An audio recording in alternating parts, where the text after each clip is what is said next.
Okay, so America needs to do discipleship differently because most of the other ways are simply just not working, and it's super important. The precise definition of movement varies a little bit from person to person, but basically, it's when you have a lot of people coming to saving faith, disciples who are making more disciples, they're reproducing rapidly. It's not just like, I've been a Christian 10 years, I should tell somebody else about Jesus.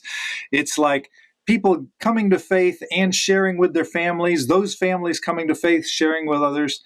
So rapidly reproducing more disciples, and then these disciples forming into small churches, house churches, and that might be 25 people, it might be 10 people, it might be 7 people, depending on the context. But again, because these churches are very simple, they don't need a fancy building, don't need to send a guy off to seminary to be a pastor. They can reproduce quickly. So you have disciples reproducing disciples, churches reproducing churches, and you having leaders raising up new leaders, indigenous leaders in those contexts. And so that results in what we describe as generations of churches. So when one church plants another church, that becomes the second generation church. When they plant another, that's a third generation church. When that plants another, that's a fourth generation church.